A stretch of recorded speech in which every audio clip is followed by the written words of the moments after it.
Hello everyone.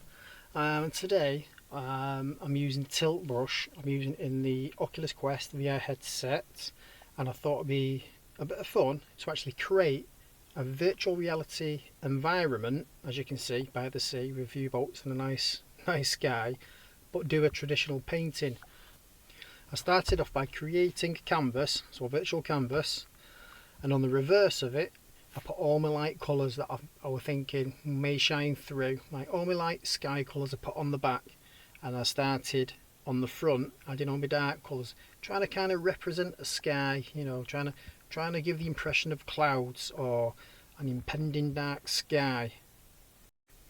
I used the mixture of the brushes and generally the thick paint, and I kind of work from lighter colours coming towards darker colours for your foreground. No particular order, but just trying to get a general impression. There I'm using the splatter brushes to kind of represent clouds. And I think it's quite a good brush to do that. It kind of gives you the shape you need. Just go at it, just squiggle in the clouds, and when they go smaller, you know, you try and make them go smaller to kind of represent the clouds going off in the distance. I just thought I'd mention as well, I use the soft highlighter brush on the reverse of my virtual canvas to try and get that yellow effect in the background. Just represent your clouds, different shapes and sizes of your clouds, different colours as well, just vary as much as you can, just try and get the general feel of it.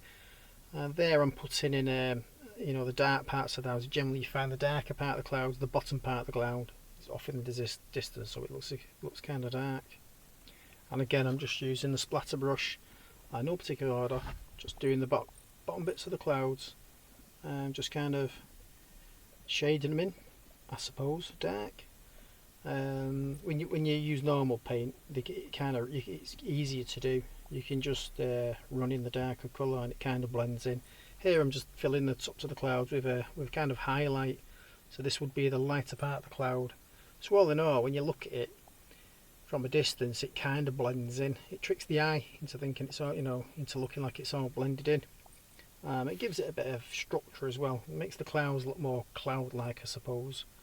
It's quite easy to do with watercolour paints. This you just basically run it in, and it kind of draws itself with watercolour paints. But we've not got that.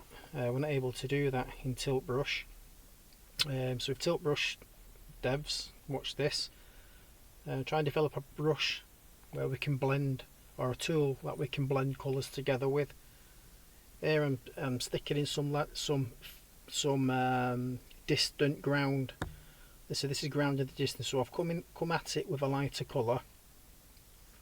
I'm using the coarse brush for that because it can kind of represent the ground and trees and a tree line as well at the same time. So it's a handy brush to use for land and distant foliage.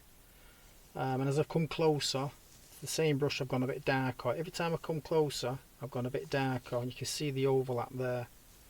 And when I'm right up close here, I think I'll just come right up to the front.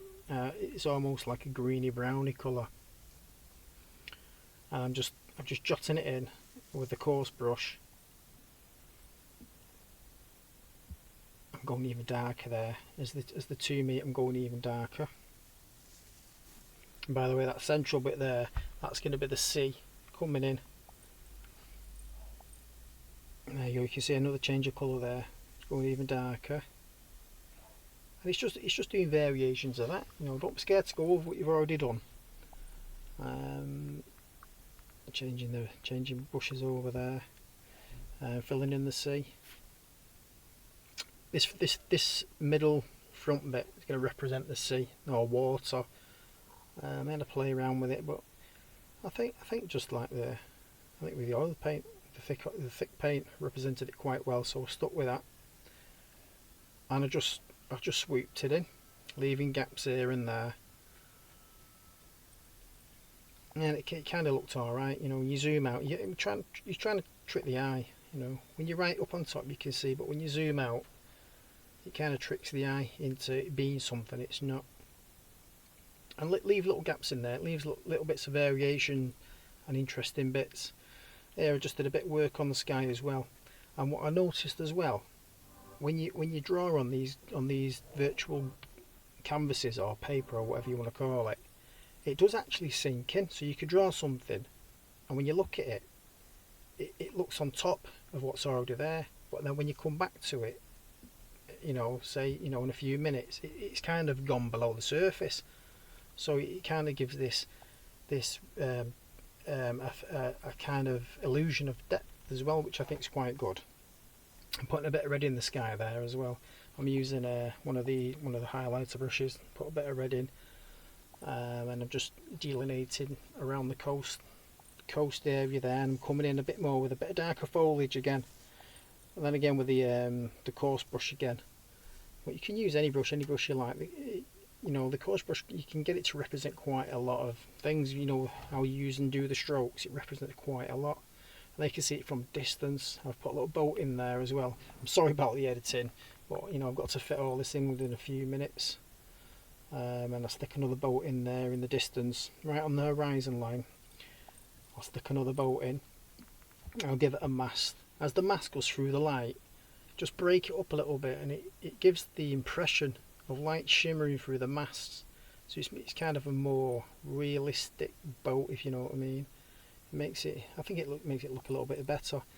The front boat here, I'm going to change that. I did the mast with the I think it was with one of the spike brushes, but I'll use the coarse brush for that and do it again. It's, we have to zoom in, big arm movement, and make sure it's straight. And there you go. You see how it's like it just gives the impression that the light's just shimmering through the boat mast. I'm using various types of brushes here. It's generally the tapered, the pinch tapered, the coarse brush, splatter brush, just to give a real good thick foliage, but also try and give it a little bit of interest as well. And vary the colours as well of the foliage as you go back, doing lines as you come forward, towards the ground. Keep it darker, and overall it gives a good impression. Just sticking a bit more foliage. I think it needed a bit more interest at the foreground here. There it is with a mount on it, a virtual mount. How about that? That looked nice, hung on somebody's wall, or hung in this virtual environment.